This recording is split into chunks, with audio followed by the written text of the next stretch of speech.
friends, welcome to Kadaai kitchen. இன்னைக்கு நம்ம பார்க்க போறது என்னன்னு பாத்தீங்கன்னா ஒரு சுவையான சுண்டக்காய் குழம்பு எப்படி செய்யறது அப்படின்றது தான். இந்த சுண்டக்காய் பாத்தீங்கன்னா இந்த சுண்டக்காயில நிறைய கால்சியம் அயன்லாம் இருக்கு. இதை வாரத்துக்கு ஒரு தடவை எடுத்துக்கிட்டிங்கன்னா உடம்புக்கு ரொம்ப ரொம்ப நல்லது. இந்த சின்ன பசங்களுக்குலாம் வயிற்றுல பூச்சிலாம் இருக்கும் பார்த்தீங்களா, அதெல்லாம் கூட இந்த சுண்டக்காய் சாப்பிட்டிங்கன்னா சரியாயிடும். சும்மா ஒரே ஒரு கரண்டி குழம்பு இருந்தால் போதும், நிறைய சாப்பாடு சாப்பிட முடியும். அவ்வளோ டேஸ்டியாக இருக்கும். ஒரு வத்தல் அப்படி இல்லைன்னா அப்பளத்தோடு கூட சேர்த்து சாப்பிட்டுக்கலாம். இந்த சுவையான சுண்டக்காய் குழம்பை எப்படி செய்கிறது அப்படின்றத பார்க்கலாம் வாங்க. இப்போ நம்ம சுண்டக்காய் குழம்பு எப்படி செய்யறது அப்படின்றத பார்க்கலாம். ஒரு வானலை காய வச்சுக்கோங்க, நல்லெண்ணெய் ஊற்றிக்கோங்க. நல்லெண்ணெயில் செஞ்சிங்கன்னா தான் காரக்குழம்பு வத்த குழம்பு எல்லாமே நல்லாயிருக்கும். கொஞ்சம் தாராளமாகவே எண்ணெய் தேவைப்படும் இது காரக்குழம்பு அப்படின்றதுனால. எண்ணெய் நல்லா காஞ்சிட்ட உடனே வெங்காய தாளிப்பு வடகம் சேர்த்துக்கோங்க. வத்த குழம்பு காரக்குழம்புக்கெல்லாம் இது தாளிச்சா நல்லா இருக்கும். சப்போஸ் இது இல்லாதவங்க கொஞ்சமாக கடுகு, கொஞ்சமாக வெந்தயம், ஒரு 4 மிளகு, கொஞ்சமாக ஜீரகம், இது மட்டும் கூட தாளிச்சிக்கலாம். ஒரு 2 காஞ்ச மிளகாய் சேர்த்துக்கோங்க வாசத்துக்காக. கொஞ்சமாக பெருங்காயத்தூள். இதெல்லாம் கொஞ்சம் நல்லா பொரிய விடுங்க. இதெல்லாம் நல்லா பொரிஞ்ச உடனே ஒரு 20 பல்லு பூண்டு எடுத்து வச்சிருக்கேன், உரிச்சு வச்சிருக்கேன், அதை ஆட் பண்ணிக்கோங்க.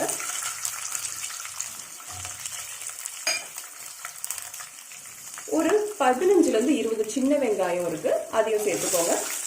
இந்த மாதிரி காரக்குழம்புக்கு சின்ன வெங்காயம் சேர்த்தீங்கன்னா டேஸ்ட் நல்லா இருக்கும். சின்ன வெங்காயம் இல்லாதவங்க ஒரு பெரிய வெங்காயம் சேர்த்துக்கோங்க. வெங்காயமும் பூண்டும் நல்லா வதங்கறதுக்கும் இந்த காரக்குழம்புக்கு தேவையான அளவு கொஞ்சமாக கல்லுப்பு சேர்த்துக்கோங்க. இது கொஞ்சம் லைட் ப்ரௌன் ஆகிற வரைக்கும் வதக்கி கொடுங்க. இந்த டைம் கேப்ல நம்ம இந்த சுண்டக்காய் இருக்கு பார்த்தீங்களா, சுண்டக்காவை இந்த மாதிரி ஒரு கல்லுல போட்டு நசுக்கி எடுத்துக்கோங்க. எல்லா சுண்டக்காவையும் இந்த மாதிரி சுண்டக்காய் எல்லாத்தையும் நல்லா நசுக்கி எடுத்துக்கோங்க. அப்படி இல்லைன்னா நீங்கள் 2 கூட கட் பண்ணிக்கலாம். இந்த மாதிரி நசுக்குனீங்கன்னா இந்த சுண்டக்காய் நல்லா வெந்து வரும். இப்போ வெங்காயமும் பூண்டும் கொஞ்சம் வதங்கிடுச்சு. இப்போ நம்ம ஒரு கைப்பிடி சுண்டக்காவை சேர்த்துக்கலாம். இந்த சுண்டக்காய் கால்சியம் அயன் ரொம்ப நிறைய இருக்கிற ஒரு பொருள். இதை நம்ம வாரத்துக்கு அட்லீஸ்ட் ஒரு வாட்டி சாப்பிட்டோம்னா நம்மளுக்கு நல்ல ஒரு பலனை தரும். வயிற்றுல பூச்சிலாம் சின்ன குழந்தைகளுக்குலாம் இருக்கும் பார்த்தீங்களா, இந்த சுண்டக்காவை சாப்பிட்டீங்கன்னா அதெல்லாம் நல்லா போயிடும். அதனால அட்லீஸ்ட் வீக்லி ஒன்ஸ் ஆச்சு இந்த மாதிரி சுண்டக்காவை எடுத்துக்கோங்க. இந்த சுண்டக்காய் நல்லா வதங்கி வரட்டும்.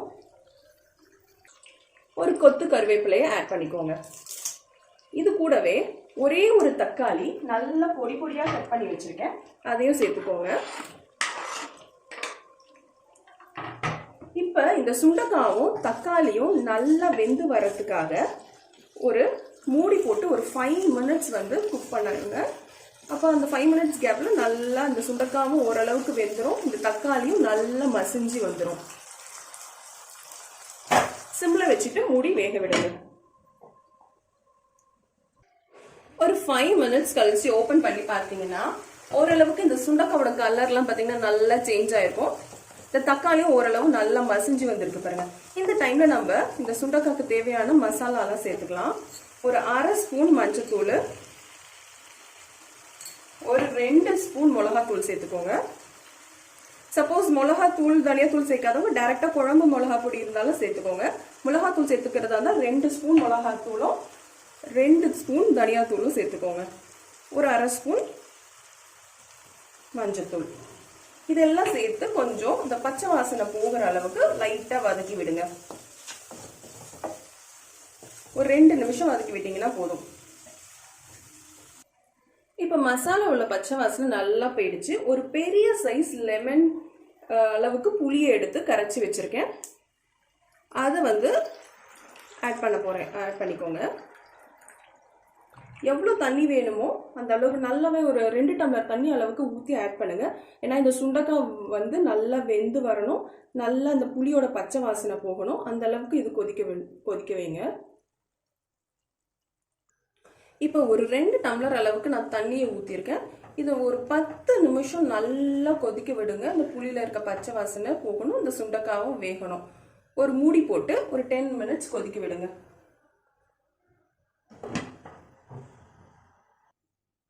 ஒரு 10 மினிட்ஸ் கழிச்சு ஓப்பன் பண்ணி பார்த்தீங்கன்னா ஓரளவுக்கு நல்லா இந்த சுண்டக்காய் எல்லாமே நல்லா வந்திருக்கும். சைடில் பார்த்தீங்கன்னா நல்லா எண்ணெய் பிரிஞ்சு வந்திருக்கும். இது கூட இப்போ ஒரு ஸ்பூன் வெல்லம், அப்படி இல்லைன்னா கொஞ்சோண்டு நாட்டு சக்கரை இருக்குது பார்த்தீங்களா, அதை ஆட் பண்ணிங்கன்னா நல்லா இந்த உப்பு புளிப்போட இந்த வெல்லத்தோடு சேர்த்திங்கன்னா நல்லா அது பேலன்ஸ் பண்ணி இன்னும் டேஸ்ட்டை இன்க்ரீஸ் பண்ணி கொடுக்கும். இந்த வெல்லம் நல்லா கரையிறதுக்கும் எண்ணெய் பிரிஞ்சு நல்லா வரதுக்கும் ஒரு 5 மினிட்ஸ் வந்து ஓப்பனாக இருக்கும் போதே குக் பண்ணுங்கள். நல்ல கமன்னு வாசனை வருது. இப்போ பார்த்தீங்கனாலே உங்களுக்கு தெரியும் எண்ணெய் நல்லா திரிஞ்சு வந்திருக்கு.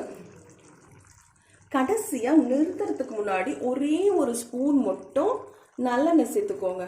இது வந்து ஒரு நல்ல டேஸ்ட்டு இந்த குழம்புக்கு கொடுக்கும். இதை வந்து நம்ம 2 நாள் கூட வெளியே வச்சுட்டு சாப்பிட்டாலும் கெட்டு போகாது. ஒரு 10 நாள் கிட்ட நம்ம ஃப்ரிட்ஜில் வச்சு ஸ்டோர் பண்ணி சாப்பிட்டா ரொம்ப நல்லாயிருக்கும்.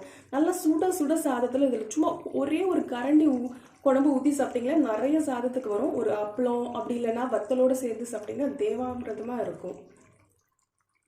சின்ன பிள்ளைங்களுக்கெல்லாம் லைட்டாக வத்தலோடு இதை நைஸாக வச்சு ஊட்டிட்டிங்கன்னா அவங்களுக்கு வயிற்றுல இருக்க பூச்சி எல்லாம் வந்து போயிடும்.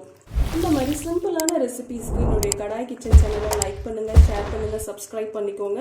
நோட்டிஃபிகேஷனில் ஆல் அப்படின்ற பட்டனில் ப்ரெஸ் பண்ணிங்கன்னா நான் போடுற ரெசிபீஸ் உங்களே உடனே வந்து சேரும். தேங்க்யூ.